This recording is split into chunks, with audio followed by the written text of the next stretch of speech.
है कि क्यों अभिषेक बनर्जी अरेस्ट नहीं हुआ, उसका कंपनी का 150 करोड़ रुपया सीज हुआ, फिर भी अरेस्ट नहीं हुआ। इसीलिए सेटिंग्स वगैरह ये অনেকদিন আগে থেকে তাদেরকে গ্রেফতার করে এটা বাসি হয়ে না যাক, যখন ভোটটা এগিয়ে আসবে সেরকম সময় তাদের উপর ব্যবস্থা নিতে হবে যাতে ভোটের উপর বেশি প্রভাব পড়ে নেবেন। তাহলে কিন্তু এখানকার শাসক দলের অসুবিধা আরো বেশি হবে। যদি ব্যবস্থা সত্যি নেওয়া হয় এবং ভোটের খুব অল্প দিন আগে নেওয়া হয়, যখন মানুষের মানে টাটকা থাকবে, তাহলে প্রভাবটা কিন্তু বেশি পড়বে। আপনি মমতা ব্যানার্জির কথাবার্তা দেখবেন, মনে হয় আতঙ্কে মাথায় যেন গন্ডগোল হয়ে গেছে। আমি মনে করি যে ২৬ সালটাই হয়তো মমতা ব্যানার্জির ক্ষমতায় থাকার শেষ বছর হতে পারে, কিন্তু ক্ষমতাচ্যুত হলে উনি জেলের বাইরে থাকবেন সেই সম্ভাবনা খুবই কম, এবং জেলের ভিতরে থাকলে তিনি ক্ষমতায় থাকলে সুখে থাকতেন, কিন্তু অন্য লোক ক্ষমতায় থাকবে, তিনি জেলের ভিতর থাকবেন, কতটা সুখে থাকবেন সেটা তো তাকে ভাবতে হচ্ছে। তিনি ক্ষমতায় থেকে পুলিশকে চমকে, প্রশাসনকে চমকে বাস করতে অভ্যস্ত। যদি জেলে যান, সেই পুলিশের লোকেরা, সেই প্রশাসনের লোকেরা তাকে যখন চমকাবে, তখন তার অবস্থাটা কিরকম হবে জানেন। সেটিং এর যে কথাটা আসছে সেটা এই জন্যে, একটাই উদ্দেশ্য যে বুথে বুথে যে মরা মানুষের ভোটার হিসেবে নাম আছে তা যাতে বাদ না যায়, অস্তিত্বহীন লোকদের যে নাম আছে তা যাতে বাদ না যায়, নাগরিকহীন লোকদের যে নাম আছে তা যেন বাদ না যায়, এবং একই লোকের একাধিক জায়গায় নাম আছে সেগুলো যাতে বাদ না যায়। আল্লাহ তখন যখন বলেছেন যে পূরণ করা হবে, তখন উনি আসতে বাধ্য হন বান্দার কাছে। বান্দা তখন তাকে প্রশ্ন করে যে এই যারা এত অন্যায় অত্যাচার করছে, তোর ওদের প্রতি অত দয়া কেন? আমাদের উপর যাদের উপর অত্যাচার হচ্ছে তাদের প্রতি দয়া নাই কেন? তুই কি করে তোকে বলবো যে তোর ক্ষমতা আছে, তুই ন্যায় বিচার করতে পারিস? রাজ্যে এসেছেন অমিত শাহ, আপনারা দেখেছেন অমিত শাহকে দুটো প্রশ্নে অমিত শাহ কার্যত এই মুহূর্তে নাকি ক্ষিপ্ত, এরকমটাই জানা যাচ্ছে। কি সেই দুটো প্রশ্ন আপনারা দেখেছিলেন? সেটিং তত্ত্ব, আরেকটা বিষয় হচ্ছে যেটা বলা হচ্ছে অভিষেক বন্দ্যোপাধ্যায় কেন গ্রেপ্তার হচ্ছে না। যদি মানি লন্ডারিং কেসে 150 কোটি টাকা তার কোম্পানি থেকে বাজেয়াপ্ত করা হয় লিপস এন্ড মাউন্টস থেকে, তাহলে তাকে কেন গ্রেপ্তার করা হচ্ছে না? আমার সঙ্গে রয়েছেন প্রাক্তন আইপিএস নজরুল ইসলাম। এই দুটো প্রশ্নে বঙ্গ বিজেপিতে কি ইম্প্যাক্ট করতে পারে, এবং এই যে অমিত শাহ এসছেন আমাদের রাজ্যে, তার কি ইম্প্যাক্ট পড়বে? আদৌ কি 26-এর নির্বাচনে ইম্প্যাক্ট পড়বে কোনো? কি বলছেন উনি, কি বলবেন? 26-এর নির্বাচনে ইম্প্যাক্ট পড়বে সে ব্যাপারে সন্দেহ নেই।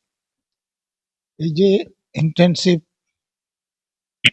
রিভিশন হচ্ছে, সেখানে মানে দলের সর্বোচ্চ নেত্রী থেকে শুরু করে সব নেতা নেত্রীরা সব রকম ভাবে বাধা সৃষ্টি করছেন।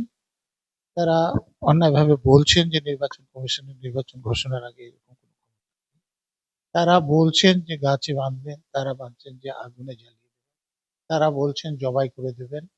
এই নির্বাচন কমিশনের যে সিওর অফিস আছে সেখানে এসে তারা ঝামেলা করছেন, যেখানে যেখানে সংশোধনের কাজ হচ্ছে সেখানেও ঝামেলা করছেন।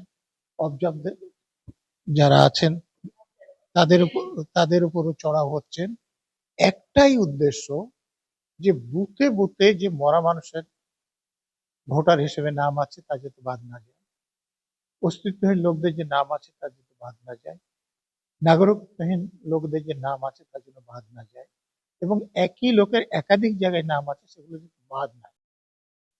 পুরোপুরি বাদ যাচ্ছে না এটা ঠিক, কিন্তু যে কিছু বাদ যাচ্ছে তাতে তারা এতটা ভয় পেয়েছেন। বিশেষ করে দেখবেন যে যখন শুরু হয়েছে রিভিশন, তখন আমাদের দেশের নাগরিক নয় অথচ তারা ভোট দিয়েছে এরকম লোকেরা যখন এলাকা ছেড়ে পালিয়েছে, তখন তাদের মনে আতঙ্কের সৃষ্টি হয়েছে, এবং সেই আতঙ্ক থেকে এরা এখন অনেক অন্যায় কথা তো বলছি, ভুল কথাও বলছে, আতঙ্ক থেকে বলছে।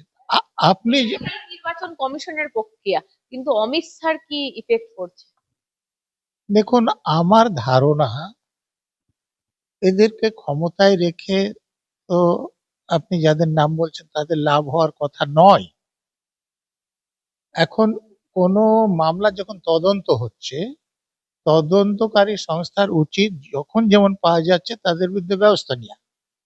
এখন যদি তারা কেন্দ্রীয় সরকারের কথা শুনে এমন কোনো পরিকল্পনা করে থাকেন, অনেকদিন আগে থেকে তাদেরকে গ্রেপ্তার করে এটা বাসি হয়ে না যাক, যখন ভোটটা এগিয়ে আসবে সেরকম সময় তাদের উপর ব্যবস্থা নিতে হবে যাতে ভোটের উপর বেশি এরকম কোনো পরিকল্পনা আছে কিনা সেটা আপনারা খোঁজ নিয়ে দেখতে পারেন। এরকম থাকলেও থাকতে পারে, কারণ যে কোনো রাজনৈতিক দল তো চাইবে যে তারা যে ব্যবস্থা নিচ্ছে তার প্রভাবটা যাতে ভোটে তাদের পক্ষে পড়ে এবং বিরোধীদের বিপক্ষে যায়। অমিত শাহ কেন কালকে আশ্বস্ত করতে পারলেন না এই প্রশ্নে? তিনি বললেন আমাদের উপর, এজেন্সির উপর ছেড়ে দিন পুরো বিষয়টা। না, উনি তো আইনের কথা বলেছেন। উনি ভিতরে কোনো পরিকল্পনা থাকলে উনি যদি বলে দেন তাহলে তো বিপক্ষের লোকেরা বলবে যে দেখুন এজেন্সির মতো কাজ করছে না, রাজনৈতিক নেতারা এজেন্সিকে দিয়ে করাচ্ছে। অতএব উনি যেটা বলেছেন ফলে কোনো তাদের বিরুদ্ধে ব্যবস্থা হবে না, তার থেকে এটা আন্দাজ করা যায় না, আমি এরকম মনে করি না। এমনও হতে পারে উত্তর দিলে রাজনীতি আরো ভয়াবহ হতো, বা এরা রাজনীতি করতো। বিরুদ্ধে বলতো যে দেখুন তদন্তকারী সংস্থার লোকেরা কি করবে, রাজনৈতিক নেতারা আগে থেকে বলে দিচ্ছে। তো এটা না বলে উনি ভুল করেছেন বলে আমি মনে করছি না। কিন্তু যদি ব্যবস্থা সত্যি নেওয়া হয় এবং ভোটের খুব অল্প দিন আগে নেওয়া হয়, যখন মানুষের মানে টাটকা থাকবে, তাহলে প্রভাবটা কিন্তু বেশি পড়বে। স্যার আর একটা বিষয়, সেটিং, এই যে উপর মহলের সেটিং রয়েছে সেজন্য কিছু হচ্ছে না, এই যে সেটিং তত্ত্ব নিয়েও অমিত শাহ বলেছেন বঙ্গ বিজেপি নেতাদের আপনারা কি কাজ করছেন যাতে সাংবাদিকরা সেটিং তত্ত্ব খাড়া করতে পারছে, বা মমতা ব্যানার্জি খোদ সেটিং তত্ত্ব খাড়া করছেন, কি এমন কাজ করছেন? আর যদি সেটিং থাকতো তাহলে কি নরেন্দ্র মোদী আসতো না আমি 3 দিন আসতাম? দেখুন, সেটিং এর যে কথাটা আসছে সেটা এই জন্যে যে আমাদের দেশের আইন অনুসারে খুব পরিষ্কার বলা আছে যে রাজ্যের যে রাষ্ট্রপতি শাসন জারি করা যায় সেটা 3টে কারণে করা যায়। একটা বাইরের আক্রমণে, একটা আভ্যন্তরীণ গোলযোগে, এবং 3 নম্বর যদি এখানকার প্রশাসন সংবিধান অনুসারে না চলে। দেখুন, আমি অনেকগুলো উদাহরণ দিতে পারি।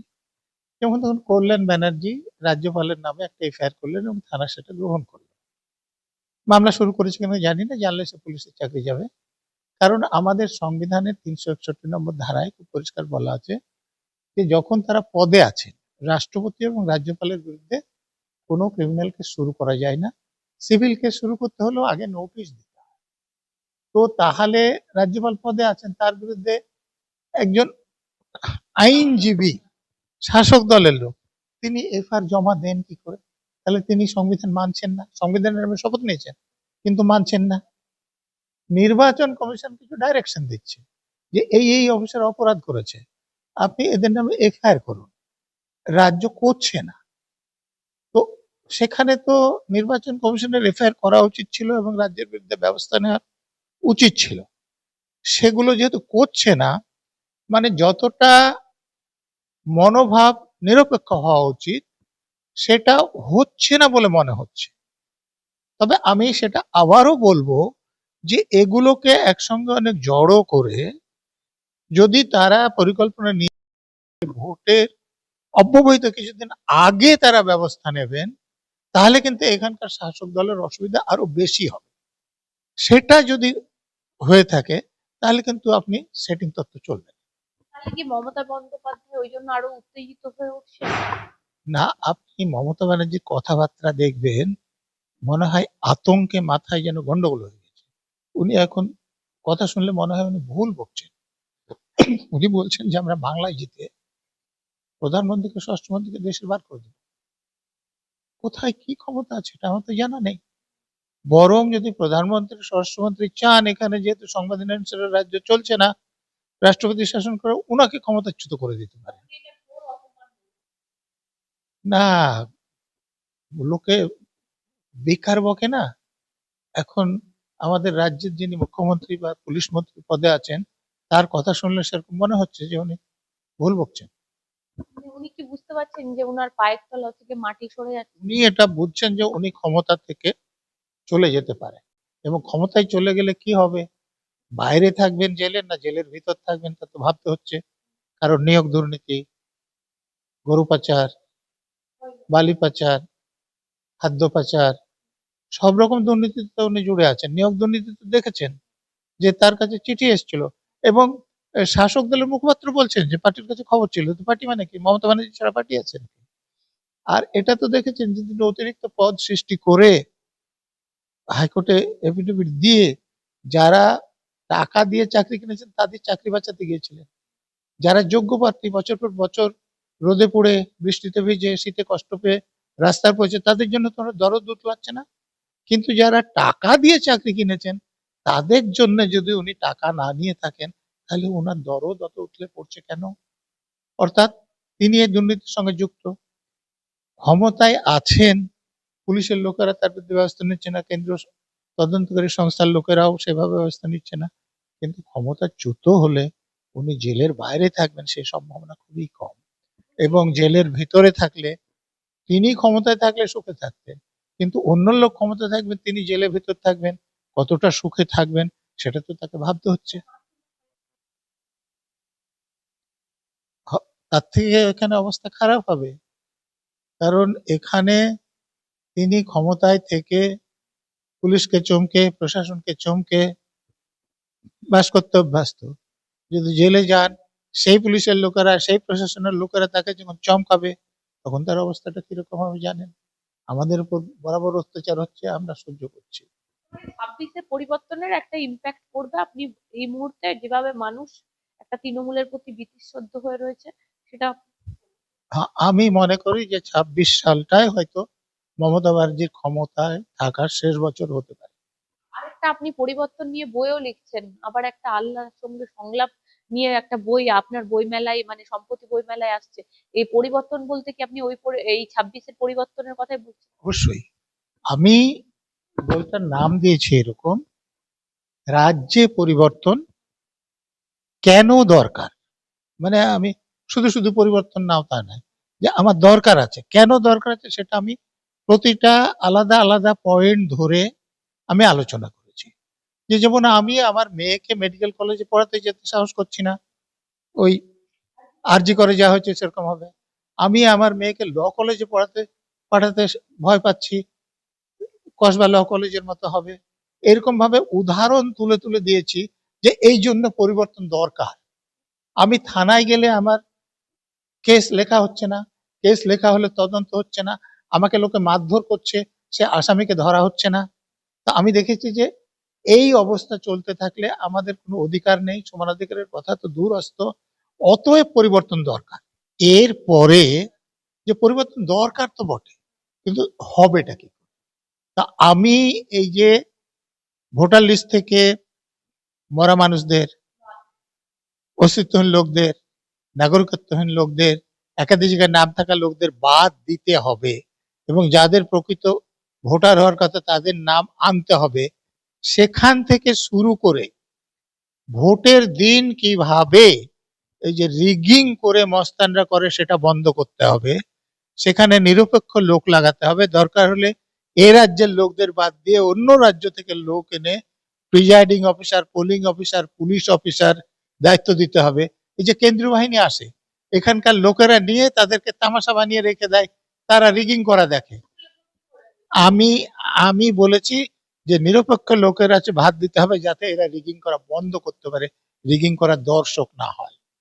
এবং সেই জন্য আমি তারপরে ভোট কেন্দ্র থেকে যে ব্যালট পেপার যাচ্ছে সেটা কিভাবে সুরক্ষা করতে হবে, গণনার সময় কি সাবধানতা অবলম্বন করতে হবে, তারপরে রেজাল্ট ফল বেরোনোর পরে কি করতে হবে, প্রতিটা বিষয় নিয়ে আলাদা আলাদা আলোচনা করেছে। পুরোটা পাওয়া যাবে। আল্লাহর সঙ্গে সংলাপে আমি আল্লাহকে একজন নায়কের কাছাকাছি, আল্লাহ একটা তাকে প্রতিশ্রুতি দিয়েছিলেন যে সে ভালো কাজ করে বলে, যে তার মরার আগে আজরাইল যখন জান কবজ করতে আসবে তার শেষ ইচ্ছা যেটা হবে সেটা পূরণ করা হবে। তো আজরাইল তাকে সেটা বলেন, তো তিনি ভেবে চিনতে বলেন যে আমার শেষ ইচ্ছা হচ্ছে যে আমার জান কবজ করার আগে আমি আল্লাহর সঙ্গে কথা বলবো। তো আজরাইল তো মুশকিলে পড়ে যান, বাধ্য হয়ে আল্লাহর সঙ্গে কথা বলতে হয়, কথা দিয়েছেন। আল্লাহ তখন যখন বলেছেন যে পূরণ করা হবে, তখন উনি আসতে বাধ্য হন বান্দার কাছে।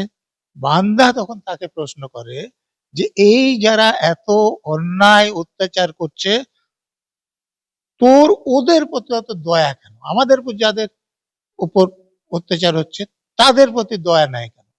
তুই কি করে তোকে বলবো যে তোর ক্ষমতা আছে, তুই ন্যায় বিচার?